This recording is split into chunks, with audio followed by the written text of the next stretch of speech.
Kia ora, Gavin. How are you today? Hi, Esther. I'm very good, thank you. How are you? Good. I'm really good, thank you. Where are you zooming in from? From home. We're in just off Frankton Road. Nice. Awesome. So you've been on council for one term?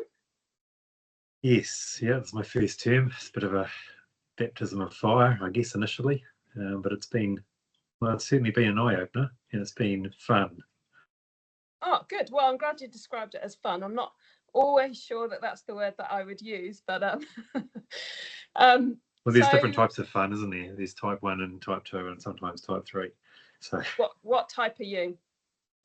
well, it varies, doesn't it? So, but I mean, generally, I think we've had a really good bunch of people to work with, and for the most part, it's been enjoyable. We had some difficult decisions to make, and some interesting, lots of information to take in, and some difficult and interesting matters to consider. But overall, it's been enjoyable.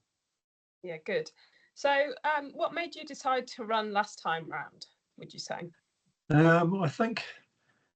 I guess perhaps there was a little bit of frustration and a bit of curiosity, I suppose. I mean, I had spent a bit of time over the previous years submitting to the council mostly on behalf of community organisations that I've been involved with, but also personally.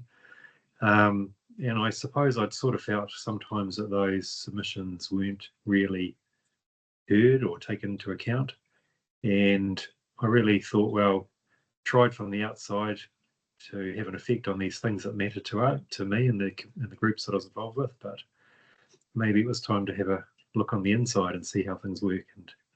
And so I suppose there was a little bit of frustration with that initially that led to that. And I had considered it the previous term, but managed to talk myself out of standing in 2019, which I was quite pleased about at the time, but couldn't resist last time. So, and obviously couldn't resist this time. No, it's been so much fun. I've decided to have another crack. So excellent.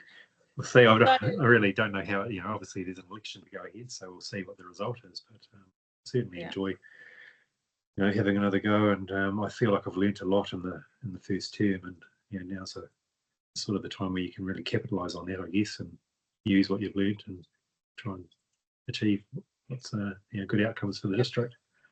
So just previously you mentioned that you've kind of been sat on both sides of the camp, as it were.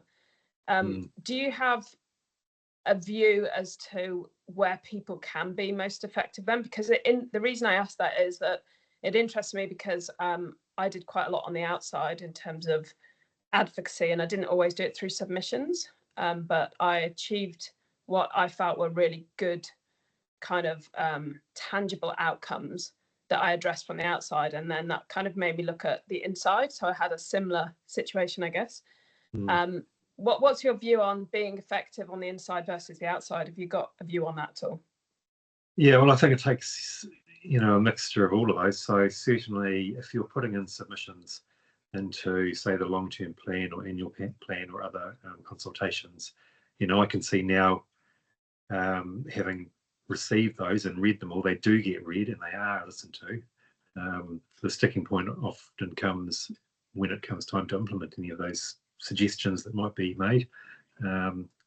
There's a long planning phase or cycle that things need to go through, and funding needs to be achieved for them. So I guess that's why, now that I know how that works, the things that perhaps I was advocating for through submissions weren't happening immediately. But also, I notice now that some submissions, people go into some great detail with the submissions they put in, and those are very effective. But then also people are obviously free to contact the councillors and speak directly to them or email them. And those are always taken into account as well. And there's ways and means that those concerns that are related directly can be dealt with too. So, but once again, you don't always get a direct result out of it.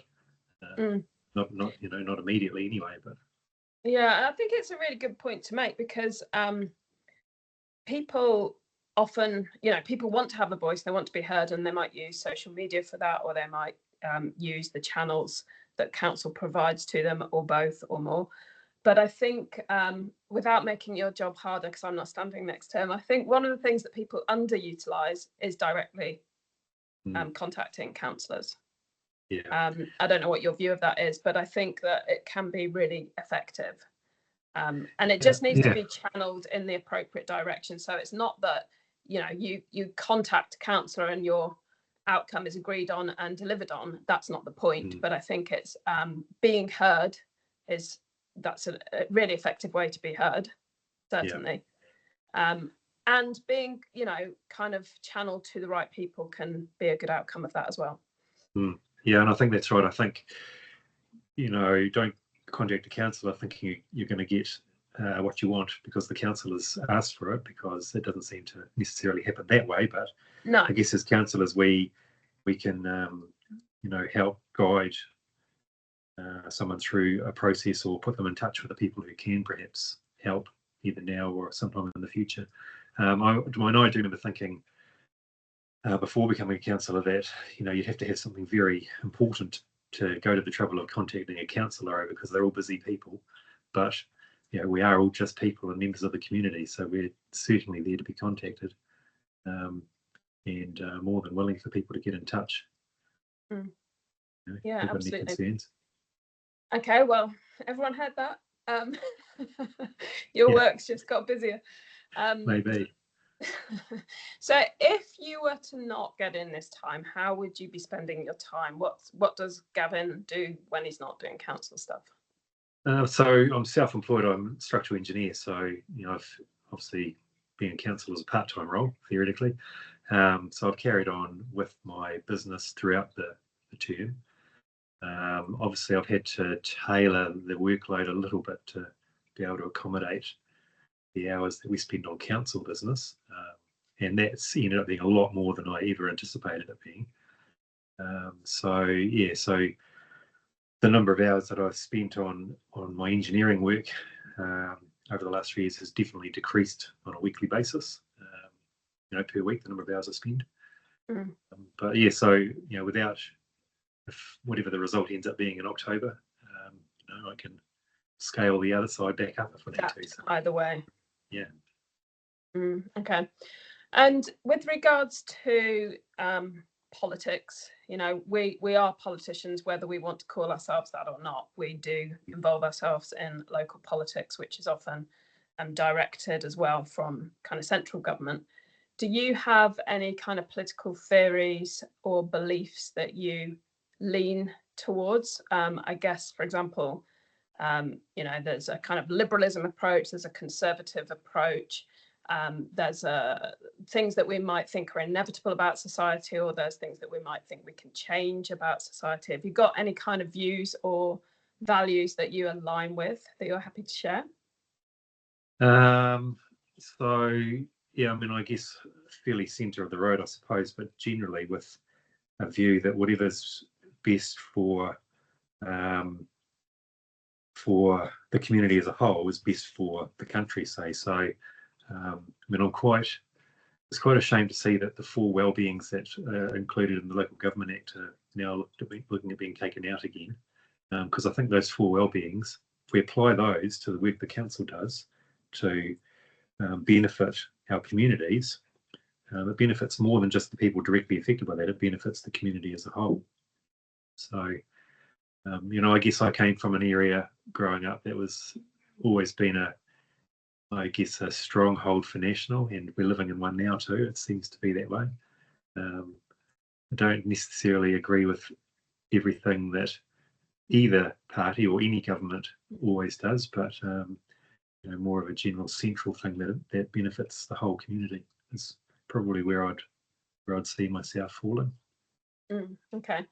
And I guess with that in mind, because when we make decisions, we have our own worldview, obviously. We have the views of those that we represent, which theory tells us that there's a confirmation bias there, that we tend to represent the people who have voted for us because they agree with some of our worldviews, etc.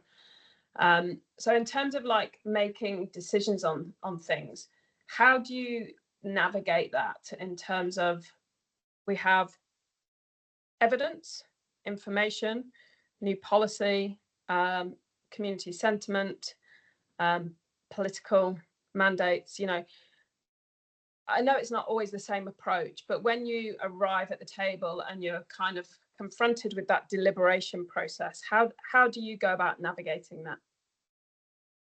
Yeah, well, I like to make sure I've done all the background reading as much as possible. Certainly, you know, read the report that we're presented with to make the decision on. I have to do a test for myself whether whatever the recommendation is, whether I agree with that, I guess at the outset. But then, you know, also take into account the views of others. I always try not to go into say a council meeting with a decision firmly made up in my mind as much as possible, because I want to be able to hear what the debate is, what the questions are asked and answered, and you know, be able to be able to you know, if necessary, you know, change my view, whatever view I might have had before the meeting, be able to change it based on that information. I mean, quite often it's hard to change your view if you've already had it beforehand, but that has happened. And also, you know, quite often if it's a point of contention, we quite often do get you know, feedback from the community, and a lot of that's very well thought out, and that can sometimes help form whatever decision you're going to make as well. So but yeah, I mean, challenge, right? It's I mean, what are the qualities that you think that you look for in others? Like if you were voting for somebody else, is that now that you know more, is that an important process, do you think, in terms of how somebody achieves that? Yeah, I think it is. And yeah, the other thing I was going to say was that, you know, we're, as a council, a group of 12 people, the decision that's made is a majority decision. And if necessary, we have the casting vote option. But, you know, you're not going to get every decision that goes the way you think it should be, but you have to, and this was sort of made quite clear early on in the piece too, that, you know, we're not just representing the people from our ward, say, the ward that we represent, we're representing the whole district. So, you know, also try to apply that lens to it as well. Say, well, how is this going to affect, you know, the other parts of the district as well as the area that I'm living in? You know, how's it going to apply across the whole district? And, you know, and then at the end of the day, that the decision that's made is a decision of the council as a whole. And, you know, go ahead with it. If you didn't agree with it, you put it aside and move on. So, yeah. Yeah, and I guess that's that whole discussion, which we won't go into today, which is that kind of relitigation of previous decisions, etc., etc.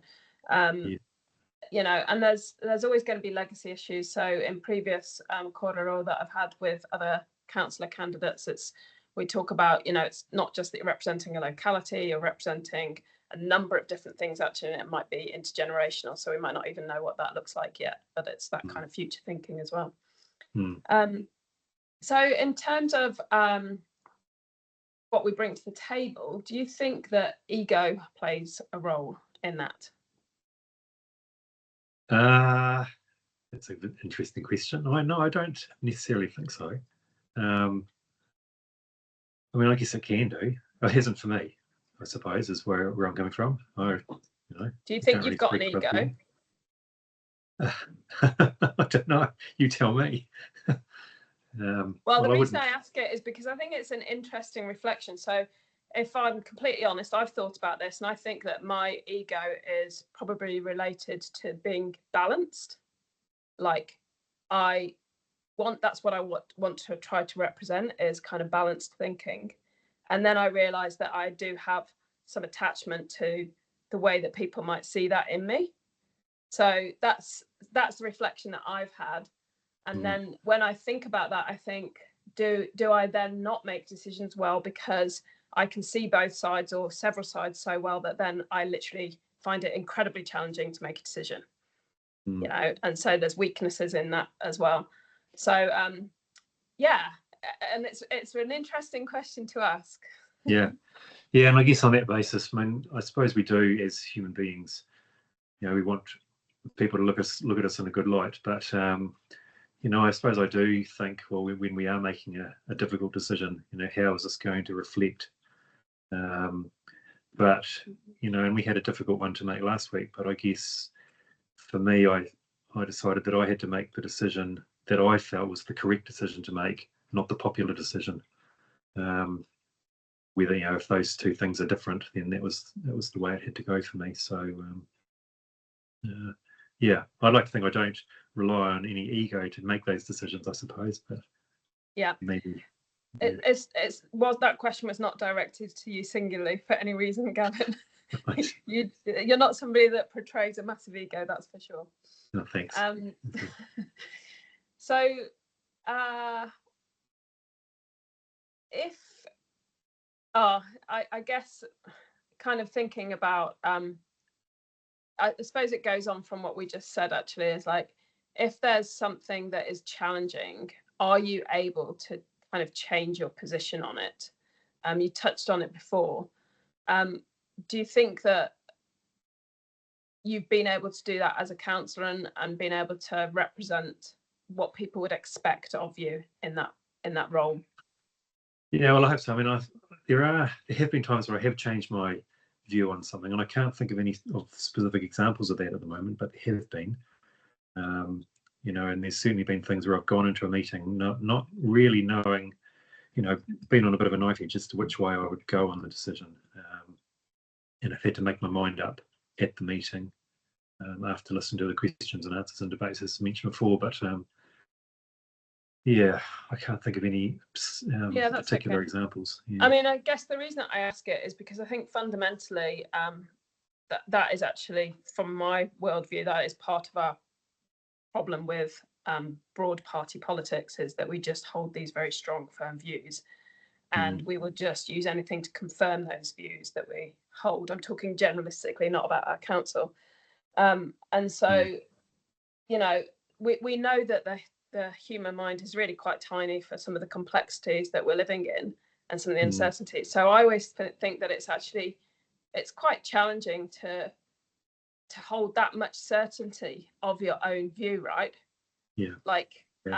There's a certain, that's not just confidence, that can enter into kind of arrogance, I suppose. And so it's grappling with that level of certainty, but knowing that you actually have to make a decision.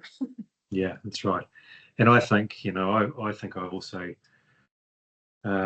become more able to listen to other people's views and to be able to change my mind on things. As I've got older, I certainly think, when I was younger, I would have a fixed view and that would be it. I'd argue to the death. But and also, as well as that, yeah, and 4 sisters. As well as that, I was going to say that I think that's getting worse these days as well, where people, these entrenched positions are being, you're either for us or against us, and there's no changing. Seems to be getting worse too. So, but yeah, and that's part of the social media context as well, which makes that's a conversation for another day. We won't go down that rabbit hole, but I think the sound bites and the certainty with which people make these very short statements about the direction or position on something is really actually very unhelpful, right? So part of what I wanted to do today was to not have those kind of like, what's your position on, and some soundbite, but actually just delve into, the person behind it. So when I ran these 3 years ago, I just did it with the mayoral debates, and the question that I framed was, what could possibly go right? And that sounds really cynical, but it was more about that kind of equal measure of that there is a lot going on in the world. So do you want to kind of try and give a go at answering that question, and also just any parting comments or thoughts that you have before we go today? Well, what could possibly go right? Well, we could end up with a group of 12 or 11 councillors and a mayor who can work together effectively as a team and get the outcomes that we need for our district to have a bright future. So, I think to some extent we've been able to certainly do that over the last 3 years. Despite the occasional difficulty here and there, but yeah. Awesome. And do you have any parting comments or anything that you'd like to say to the community about going forward? Yeah, well, certainly. I mean, if we're talking about this coming election, like I say, I've learned a lot over the previous term, and I would be really humble and grateful if people saw any value in voting for me again this time around. But it's in their hands. So see what the result certainly is.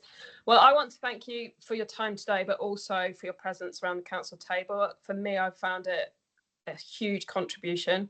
I love the way that you think. You know, you use a kind of rational engineering approach to things, but you've also got, I think, a strong emotional intelligence as well, and you listen well, and I've really respected that. So thank you for everything that you brought, and we'll sign off, and hopefully we'll get some viewers to this, Gavin, and best wishes for your campaign.